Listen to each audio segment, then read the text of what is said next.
Welcome to Greenhouse Grower to Grower, the podcast where we're shaping the future of floriculture, one conversation at a time. We talk with the growers, leaders, and innovators shaping tomorrow's greenhouse industry today. From market trends, next-generation plants, and innovative production, to the challenges and breakthroughs redefining what it means to grow. I'm Brian Sparks, editor of Greenhouse Grower. Let's dig into what's next together.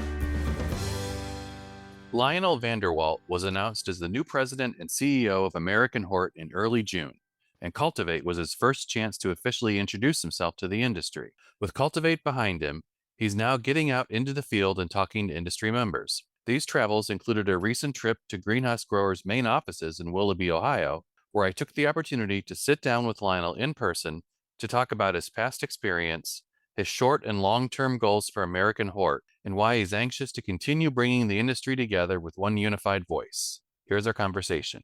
So Lionel, I really appreciate you joining me today for the Greenhouse Grower to Grower podcast. I know we're fresh off the heels of Cultivate, which must have been a great learning experience for you, which I definitely want to talk about here. Before we get to that, though, I do want to give our audience a chance just to get to know you a little bit more as the incoming president of AmericanHort. Your background and how that past experience has led you to this role with AmericanHort. Brian, thank you, and really nice being here with you and having this opportunity. So yeah, my background has brought me to an intersection where I've had significant experience leading nonprofit associations, but also then working in for-profit companies, Sure. which I think is really helpful because it gives me a better understanding of what the members are going through when they're starting up the companies or running the companies. It's really a strong fundamental piece for me. And then the other aspect that was key for me in my career has been that it's been global. Yeah. But then also technology and innovation and continuous improvement. Those are sort of themes that have always been across there. My passion and my love has always been working in an organization where you're addressing a bigger topic. So you're representing an industry versus just driving, a commercial objective for a company. I did well in those areas, and I like that too. Yeah. But my passion is really that. And then I think also the other aspect that ties a bit in here is how I grew up and where I grew up in South Africa. Yeah. My family have still got farms in South Africa. I grew up as a kid going on holidays to grandparents and other family members' farms. Okay. So that love of the land is something also fundamental. So when I got the opportunity to work in an association like an AmericanHort, where I've got that association piece, you've got the land piece, the growing side of it, which absolutely is amazing to me. Yeah. But then also you got a lot of challenges here and technologies coming to play, so that experience also ties in. Yeah. Hence why I'm sitting here today and hopefully I can make a positive impact on the industry. Yeah, definitely. Well, and that experience outside of horticulture, I think, is really interesting too, because you hear so often now, it's very easy to kind of live in your own bubble in this industry, in this market. And it's great. Yeah. I mean, growers talk to other growers and they learn how to address some of their challenges by hearing what their peers are doing. But then you also hear more about the need to bring in these perspectives from other industries, so you can, find out, in this segment, how there's still some same challenges that you face regardless of what market that you're in. Being able to bring some of those perspectives into an industry like this, I think, is really critical. Yeah. And I think it's critical from two different perspectives. So you got the one perspective, which is the internal piece for the association itself. Yeah. Having led and worked at different associations, I certainly have seen different ways of doing things at these associations, use different technology, seen how different structures work, programs, its development. So coming in then and assessing what we've got within internally and how we can optimize that is one piece. So Sure. I will say that I'm super, super fortunate because my predecessor, Ken, he did an incredible job with the team. So the foundation is really, really strong there. In actual fact, it makes my job a lot tougher, finding those nuggets for improvement areas. Yeah. But that is an amazing feat, and a thanks to Ken for what he's done there. The other aspect of this also is having worked in startups. Mm-hmm. So that for-profit part of my career was really in startups and high-tech startups, working with AI, fintech, etc. When you're in a startup, you got little resources, you don't have a lot, and you're busy building out markets. So you're continuously having to challenge yourself, challenge the norms, and innovate. Yeah. And I think that piece, that sort of culture, is also what I bring in. So when I'm looking at our industry over and above the association and the staff, I'm also looking at what's the opportunities out there. And I'm having all these discussions with different stakeholders and then trying to piece from my experience, how can we tie things in and how can we serve the members better? Be it just bringing information to them so that they know what's out there and how they can use it in their operations potentially, or understanding the challenges better and how we can then serve them through advocacy or whatever else we need to do. Sure, absolutely. So as you get into this role, so then what are some of your more immediate priorities that you want to focus on in this role? So my immediate priority right now is just getting out there. As you can tell, I really got a solid foundation and know how to run an association. I've got a strong team, a strong foundation set by Ken. Really strong and good board and executive committee that I'm working with in terms of volunteers. What I have got as a gap is knowing this industry intimately. So my priority is getting out there, meeting with members, and it's not just a coffee. It's really going and walking, through the aisles at the nurseries and the greenhouses, speaking to guys of the landscaping businesses, experiencing the challenges that they have, meeting with founders within this industry. Because I think a lot of times you got people who've grown up in this industry who are sort of phasing out, they're going into the retirement, but there's a lot of institutional knowledge and a lot of history there, which I also want to learn. So taking all of that, that's my priority so that I can build that perspective and then I can better serve the industry. Well, and obviously with the next generation coming in and learning from the previous generations who ran businesses in this industry, but being able to also look and see, okay, where can I go in new directions that we haven't thought of yet? And I remember, and I'll get to Cultivate in a second here, but on the last day of Cultivate, so Seed Your Future brought in a bunch of high schoolers to walk the trade show floor. I know you got a chance to talk to them as well to get perspectives, from their end. So folks who are hopefully coming into this industry at the same time as you said, having conversations with folks who've been around for a while, and everybody can still learn from each other in different ways. Absolutely. And, one of my passions, and this has been a thread throughout my career, is the next generation. Because most industries, I don't know, we've got this critical issue where you've got an aging workforce and we've got limitations in terms of workforce, and we're trying to find the next generation to come in. How do we attract them to the industry? What's the opportunities that we can create from how we get them excited, right? At Cultivate, I spent a lot of time and I had the opportunity to meet with those students, but also with the OSU program that was there. So the international exchange students, etc. And you'd also see, if you look at my LinkedIn posts, the majority of them were with students versus anybody else. And I think that's really a key thing, is really understanding from their perspective, because that's the future. So understanding from their perspective, what do they see? Where do they think this might go? How do they think we can evolve? What sort of technologies and experiences do they want? I was speaking with Joe. I mean, you look at these, and I was with Joe Patidi, as you know, at their farm just before this. One of the things these companies, our companies as members, are looking at now is, the evolving generations that are coming in now, their buying behavior, their preferences. Is it, e-commerce? Is it online? Do they want to come into a nursery experience, or go into a greenhouse, or go to a garden center? Do they want to do it online? And if they are coming in, do they want an experience versus just coming to buy something, right? So I think there's a fundamental value in us really understanding both those perspectives and then finding the balance. It's the same thing with technology. There's great technology and stuff. It might not be valuable for everybody, but we need to understand what is there and how we can use that to better operations. Absolutely. Well, and I should say, too, for those listening to this conversation, so we're actually sitting in our offices of Greenhouse Grower and Meister Media as you're doing a swing through Northeast Ohio. And as you said, just getting to visit Patidi and then on to Willoughby Nurseries after this. So you mentioned Cultivate there. And we're having this conversation about 3 weeks or so after Cultivate concluded. This is obviously your first Cultivate experience. And I'm sure it was very overwhelming. It was so many people to talk to there and meet. I know we got the chance to meet briefly there, but so as you walk through the trade show aisles of Cultivate, or just walk through the main corridor of the Columbus Convention Center, what were those conversations like as you talked to members of AmericanHort and just other folks in the industry, and hearing about some of their main challenges and concerns that they're facing right now? Yeah, I would start off by saying, yes, I was blown away. I mean, Cultivate is such a beast of an event. I would also say that one of the things I loved about Cultivate is that it felt more like a family reunion. than it did a normal trade show or event.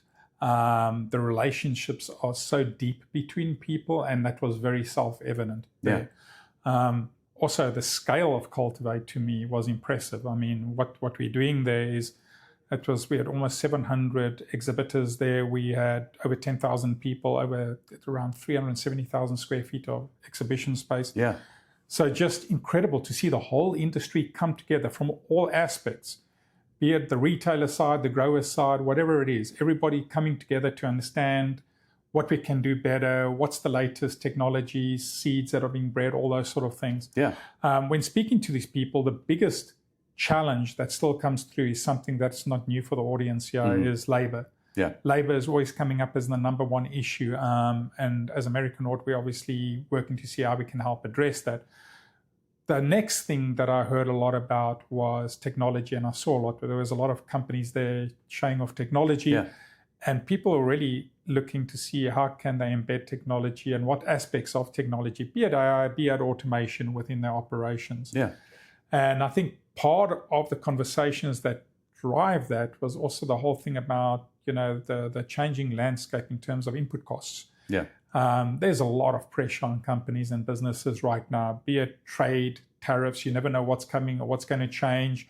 That unexpected element, the instability of operations right now that you have to try and prepare for. Yeah. And then also, it's just not, if you look at the weather and seasons and how things change, climate is changing, and that's having an impact on people's operations. So all of those sort of discussions were great because it gave me a much stronger understanding of burning issues that we can try and help them with as AmericanHort. Well, and I remember, sitting in the ballroom on Monday morning, and that was really your first chance to, at a wide scale, introduce yourself to the industry. And it was interesting, so you talked about some of your priorities.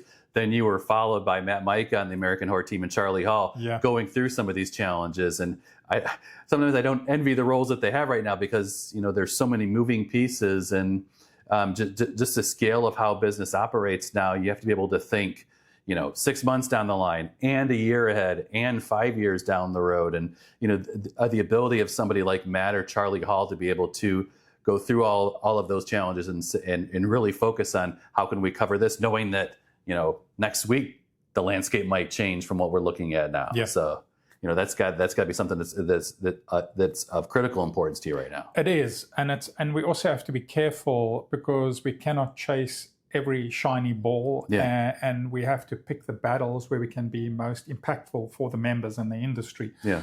Matt is doing an incredible job. I mean, advocacy is one of those areas that's really, really important for AmericanHort and our members. And there's some key areas that they've been working on, and they're actually making headway on some of these issues. Yeah.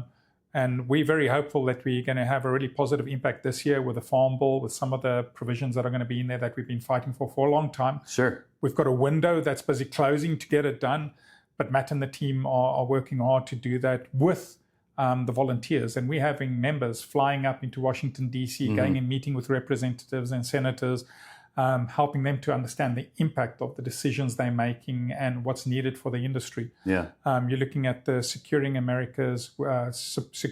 Agriculture's Workforce Act by, Representative Thompson. Yeah. Another key legislative piece of work that Matt has been very involved in, but it's also, and you would have heard when I spoke about this, we're not an island, right? This is an industry, and it's broader than industry sometimes. So we got all these coalitions that we work with different other associations. Yeah. We've got these common issues that we're dealing with, and if we come together, we can have this much stronger voice on the hill and an impactful voice there, and that's what we're doing. I know it's that coming together, it's using that voice, and it's also being able to tell your story. I know Matt talks about this a lot, the fact that everybody in this industry has a story to tell. And, despite, how we look at the industry in the broader public, I mean, agriculture and horticulture in particular is such a small area of focus right now, that the more we can do to, whether it's, just talking in your community or to talking to lawmakers at the state, local, and federal level about here's what our industry is facing right now. Here's how we can all work together to address some of these challenges. Yeah, and we need everybody to stand up and participate here. A lot of people might not know how they can get involved, then they really should get onto our website and have a look. We've got a lot of information about how you can help on the advocacy side, and it's very easy. We make it easy for them. Yeah. But it's also over and above that advocacy side of things. I also talked about this previously when I was doing the opening, is I feel as somebody coming new into the industry, we don't talk a lot about the great and good things that this industry does. Yeah. It's like a silent champion of the economy and in people's lives. Every single person about is impacted by what we do here in their life. Be it a life event where they're getting flowers, it's a marriage, it's a daughter graduating, it's a funeral, whatever. There's also, the impact that we have in greening cities and cooling cities and filtrating water and all these other aspects. We don't talk about these things enough, because those are the things that if the Yill understands that, and the general person in the street understands these positive impacts that we have in their lives, they will value what we do more, and that has an impact on the profitability of your business, but also on our ability to fight some of these battles that we need to fight, so that people understand how relevant it is. Okay. So looking ahead then, what are you most looking forward to in your new role? And then just taking a step back from that a little bit, what excites you the most about the future of this industry that you're now involved in? What I look most forward to is hitting the ground running and meeting with people and stakeholders and learning about the industry. The people is what makes this industry so great. It's the differentiator for me. Once again, it was like a family reunion that I saw happening at Cultivate. And you have something very unique here with a lot of these companies being multi-generational family businesses, which puts a different perspective on the industry and the history and how people work with each other and deal with each other. I mean, even when I speak to people working in these companies, the employees, they see themselves as part of the family. So it's a common theme there. So that's the thing that I really enjoy most, is speaking to people, learning about the industry. Some of the burning things and things that I really want to focus and prioritize now as we move forward is, how do we serve the members better, and how do we close potentially the gap, especially for the small to medium-sized members? How do we provide value to them? For the larger members, it's sometimes self-evident, and they've also got resources that they know how to apply in different areas, and they can do their own research. But I think there's a very specific role that we can improve on, where we give more value to these smaller members. So finding those opportunities through these conversations that I'm going to have is one of the things that I'm really going to be focusing on down the line now for the next couple of months. Okay. And I'm sure that there's ways, too, that those smaller members that you're talking about can learn from the larger members. Absolutely. That's from my perspective, that's what's really refreshing about this industry, is that you've got bigger companies who are very open to talking about what are some of the keys to their success. What are we doing right? What are we doing wrong? How can we take what we're learning and apply it to the rest of the industry? Like Metroline is one great example of that. They are never shy about talking about the things that they do well, not just because they're doing them well, but because they know that for the whole industry needs to be strong from the smallest growers to the largest growers. No, absolutely. And I think that is, once again, that sort of family culture, is that even though there's competitors in this industry, people care deeply about what they're doing and the industry itself, the broader industry. And you see them giving back in those ways. And that's with a lot of the volunteers that we have on our board, in the different connector groups that we have with that people serve on. But I do think that there's more that we can do here. I think a lot of the information that's out there doesn't necessarily get to the small to medium players, number one. And number two, even if it gets to them, they're overwhelmed with their day-to-day operations and the reality of doing business. So how do we find ways, be it through education or other avenues, to help them to get these learnings in place and to get the value out of it in as short a time as possible? So not taking their time up out of the real core businesses where they're earning the money. Last question for you, just when you take a step back from the day-to-day, what you're doing now in your role, what do you like to do in your spare time? Spare time is with family. I'm a big family person, so I really like spending the time with my wife, obviously, and then my two daughters. The youngest daughter is reasonably nearby. She drives up every now and then. She's about 3 hours away in West Virginia, and the oldest daughter is in Orlando. So that's a really key aspect for us. And then myself and my wife love walking. We love nature. So most of our time when we've got downtime is spent walking. It helps us to reflect, to bond, just to enjoy the beauty outside there. Yeah. Well, I mean, as you learned at Cultivate, I mean, this is a great industry. You've got a great team in place at AmericanHort, and just the folks in this industry are so open and willing to talk about what they do and to seek out advice from others. So as you saw at Cultivate, that's a big part of this industry. And I know we look forward to you continuing to work, across all segments of the industry, have everybody come together. And as we said, bring your voices together and talk about what we do and what we do well so that others can learn from us. Absolutely. And you're going to see more of that. I'm already in touch with AIPH and some other organizations, Seeding Your Future. I think there's a lot that we can do across different areas with these different organizations. We just need to find those little nuggets of value that we can add together, right? Yeah, absolutely. But yeah, thank you, Brian. I really enjoyed the conversation. Thank you for joining us. You can learn more about this and other topics at greenhousegrower.com, and you can also follow Greenhouse Grower on LinkedIn. Please subscribe to this podcast on iTunes, Apple Podcasts, or Spotify, and please leave us a rating or review as it helps other listeners find the show. The Greenhouse Grower to Grower podcast is produced by the team at Meister Media Worldwide. I'm Brian Sparks, editor of Greenhouse Grower.